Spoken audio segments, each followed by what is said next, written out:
Bonsoir, je ne peux pas résister plus longtemps à vous dire que je vous remercie d'abord de m'avoir invité à ce festival, parce que c'est vrai que quand la proposition m'en a été faite, j'ai d'abord été à la fois très étonnée, parce que je ne suis pas du tout quelqu'un d'universitaire, et très contente que vous accueilliez parmi vous quelqu'un d'aussi néophyte que moi. Donc c'était la première chose que je voulais vous dire.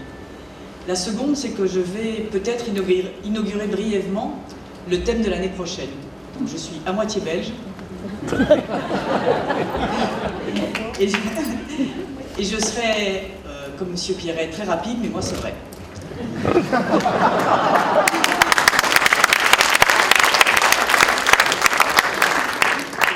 On m'a demandé de faire un rapport d'étonnement, et c'est vrai que j'ai été étonnée ici. La raison pour laquelle j'ai accepté cette invitation, c'est que, pour moi, pendant longtemps, j'ai eu l'impression, j'ai lu, que l'histoire, les sciences sociales comme la sociologie, étaient les endroits, les lieux où se pensait, où se réfléchissait le monde.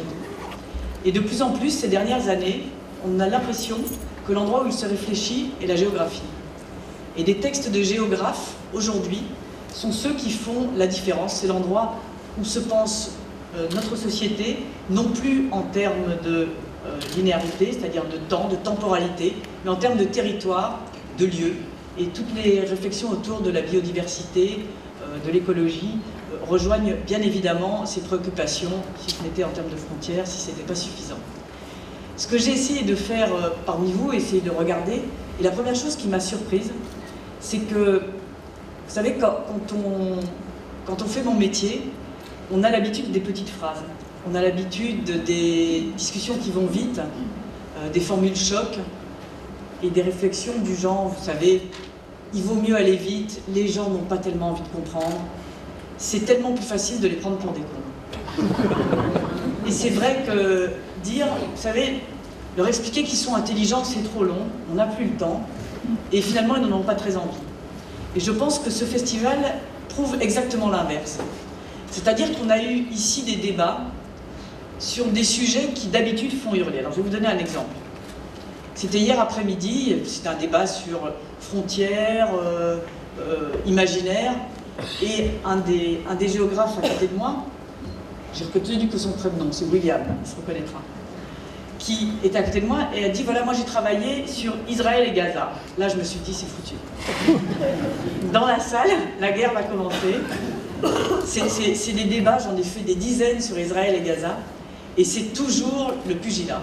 Et alors là, à ma très grande surprise, premier étonnement, personne ne s'est battu avec personne.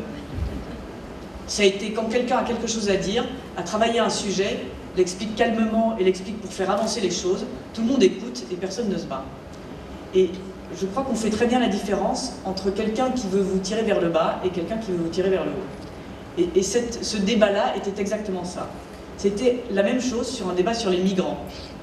Le titre du point ne vous avait pas échappé, je crois que c'était l'Express même, qui était « Pourquoi les Français n'en veulent pas ?» Et ce débat-là a été, en toute sincérité, essayer de comprendre qu'est-ce qui se passe avec les migrants, pourquoi ils arrivent là, pourquoi ils n'y viennent pas, est-ce qu'on a envie de les recevoir, pas envie, pour quelles raisons, comment ils nous voient, comment on les voit. Et chacun, là encore, avait envie de se sentir personnellement au courant, personnellement impliqué dans ce débat-là. C'était pas simplement brasser des idées dont on a entendu parler à la radio ou ailleurs, pas simplement brasser des formules, mais se dire « et moi, en quoi ça me concerne ?» Et à chaque fois, j'ai trouvé que les débats avaient cette qualité-là, avaient cette qualité de revendiquer une profondeur sans être ennuyeux, et de revendiquer une qualité d'intelligence et de compréhension qu'on n'a pas régulièrement. Et tout ça pour aborder des thèmes qui justement, d'habitude, sont traités de façon rapide, sont traités dans des débats télévisés. Et là, cette fois, chacun s'est donné, le luxe d'essayer de les comprendre et d'essayer d'en faire les siens. Et ça a été, mon étonnement le plus profond parmi vous. Alors, il y en a eu plein d'autres. Il y a eu celui de rencontrer Marc, Maria et Dimitri, qui m'ont servi d'ange gardien pendant tous ces 3 jours, et qui ont été des gens formidables. Celui de goûter des variétés de pommes rares, hein, je pense au gros croquet, et je pense à la pomme d'api. Ça a été aussi de voir pousser ces sapins qui entourent les villages et qui pousse si haut que finalement les maisons ne voient le soleil qu'à midi, ça a été de voir la ligne bleue des Vosges. Je l'avais jamais vue. C'est con quand on est français. Donc la géographie, c'était à la fois ces débats-là, ces débats d'idées, ces débats intellectuels et ces débats où on se sentait concerné, et à la fois cette région qui nous entoure et qui est une région de France, parce que ça se passe ici, et qu'à chaque fois on a envie d'essayer de comprendre et pourquoi tel village est en Alsace et celui-là en Lorraine, et par où passe la ligne de la nouvelle région, et par où passe l'écosystème des abeilles sur le toit de la Tour de la Liberté. Et à chaque fois je trouvais très intéressant de pouvoir aller du plus concret au plus abstrait. Et ça a été ça ma surprise parmi vous, ça a été celle de vous rencontrer, vous tous, que vous soyez dans le public ou que vous soyez, j'allais dire, des professionnels de la géographie au sens très large du terme, de voir combien chacun d'entre vous essayait de mettre au milieu et en partage avec les autres une manière de voir ce monde qui est le nôtre. Donc de tout ça, je voulais vous remercier. Et j'allais dire, c'est un étonnement certainement naïf, et j'espère que vous ne m'en voudrez pas, mais qui a été le mien, et je pense que la géographie est la matière qui va nous servir à tous, qui est notre outil pour le monde. Alors au départ, je fais une petite parenthèse, j'étais un peu piquée par le fait qu'on me dise, voilà, alors le thème cette année c'est l'imaginaire. Alors je vous le dis tout de suite, quand on dit à un journaliste qu'il est dans l'imaginaire, c'est pas du tout un compliment. En général, ça veut dire qu'il parle d'un pays dans lequel il n'était pas, ça veut dire qu'il rend compte d'une citation qu'il n'a pas recueillie. Donc je me suis dit, comment le prendre? Et donc c'est vrai que le journalisme et l'imaginaire, il y a un très bon moment, qui est le moment de l'imaginaire, c'est celui où on se demande où on va mettre les pieds. Celui que vous connaissez bien, celui où on déploie une carte devant soi, et où on se dit, voilà, je vais aller dans ce pays où je n'ai jamais mis les pieds, j'en vois les routes, j'en vois les montagnes, j'en vois les villes qui sont dessinées là, je les imagine, mais ça ne va évidemment avoir rien à voir avec le pays où je vais mettre les pieds.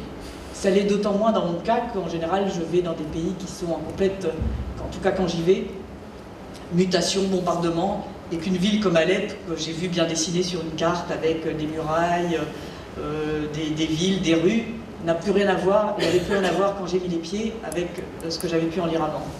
Et donc il y a toujours, pour nous c'est ce moment-là, celui de l'imaginaire.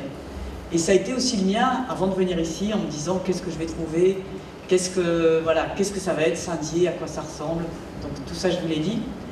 Et ce avec quoi je vais repartir, ben finalement c'est avec plus d'imaginaire aussi. C'est-à-dire je vous ai tous regardé, je vous ai regardé vous qui étiez un peu partout dans cette ville, et maintenant ça va me permettre de me dire qu'est-ce qu'on va imaginer tous ensemble, non pas dans les 3 jours ici, mais quel va être notre imaginaire à nous tous pour les années à venir. Et je pense que c'est là où sera notre force. Merci à vous tous et bon 27e salon.